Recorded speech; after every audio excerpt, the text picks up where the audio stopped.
Bismillahirrahmanirrahim. Assalamualaikum warahmatullahi wabarakatuh. Perkenalkan, nama saya adalah Danfiri Sirawan. Saya adalah mahasiswa dari Universitas Teknologi Digital Bandung dengan NIM 2012-4006. Nah, teman-teman, di sini saya akan menjelaskan mengenai proposal segmentasi perilaku belanja pelanggan e-commerce menggunakan algoritma K-means atau model clustering untuk personalisasi strategi pemasaran. Nah, dengan dosen pengampu Bapak Adi Rahmadian SSI MSI, saya di sini akan menjelaskan hal tersebut. Nah, teman-teman tahu nggak sih apa permasalahan dari hal yang ada di dunia bisnis tersebut, teman-teman? Begini, teman-teman, dalam dunia bisnis, apalagi bisnis e-commerce digital, itu kita mempunyai masalah yang dimana biasanya seorang yang punya toko atau apa yang disebutnya yang punya e-commerce-nya tersendiri itu, teman-teman, itu sulit untuk menginterpretasikan masalah yang ada dalam transaksi pengguna, teman-teman, atau gimana cara untuk buat klasifikasikan gitu, teman, clusteringkan data yang ada pengguna. Kenapa? Karena data yang masuk itu sangatlah banyak dan random gitu, teman-teman, sehingga kita tidak tahu gitu, mana pembeli yang setia, mana pembeli yang hanya membeli adanya promo saja, atau pembeli yang tidak sama sekali beli gitu. Nah, jadi rumusan masalah yang kita bicarakan tadi, teman-teman, itu bagaimana mengclusterkan suatu data sehingga seorang penjual toko dapat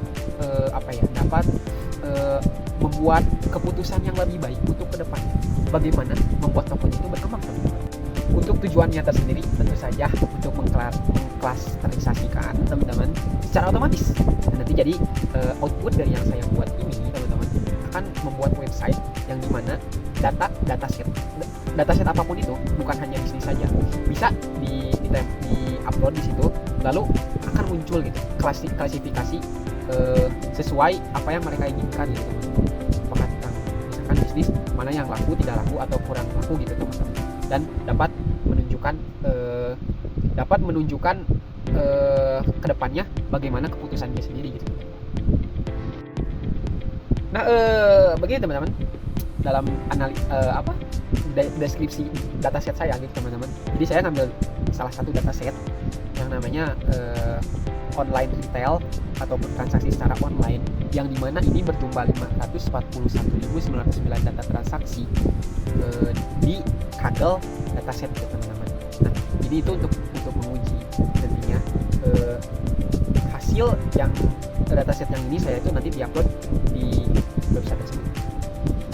Nah, adapun metodologi pengembangan yang saya buat atau workflow Python-nya, teman-teman, itu yang pertama library. Dari segi library saya itu mengambil pandas atau NumPy,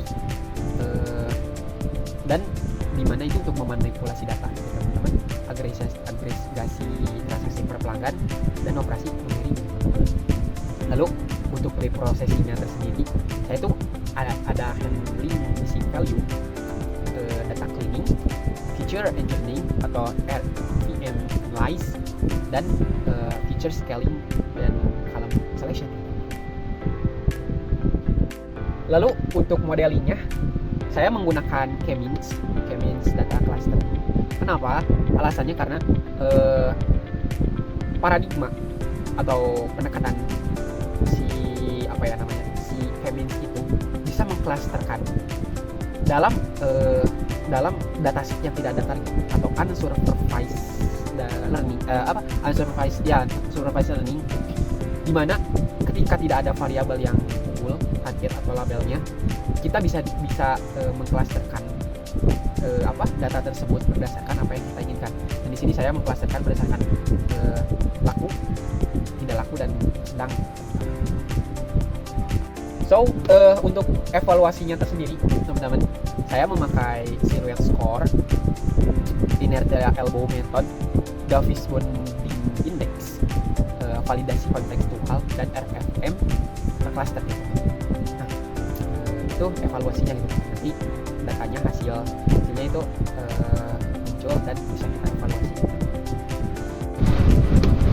Nah, teman-teman, di sini untuk terakhir dari video saya akan menunjukkan mockup, tampilan mockupnya nanti akan saya sebutnya tampilkan. Dan ya, ini adalah mockupnya teman-teman. Nanti saya tuh di sini bisa upload rerun analyze, teman-teman. Upload ini bisa upload di sini. Upload file nanti di analyze itu di sini gitu teman-teman. Jadi posisinya nanti bakal ada dataset di sini yang muncul, dimana bakal keluar hasilnya, siluet dan segala halnya gitu teman-teman. Sehingga ketika bukan hanya bisnis saya saja, jadi bakal keluar banyak. Oke, mungkin cukup sekian video dari saya. Mohon maaf jika ada kesalahan. Terima kasih. Wassalamualaikum warahmatullahi wabarakatuh.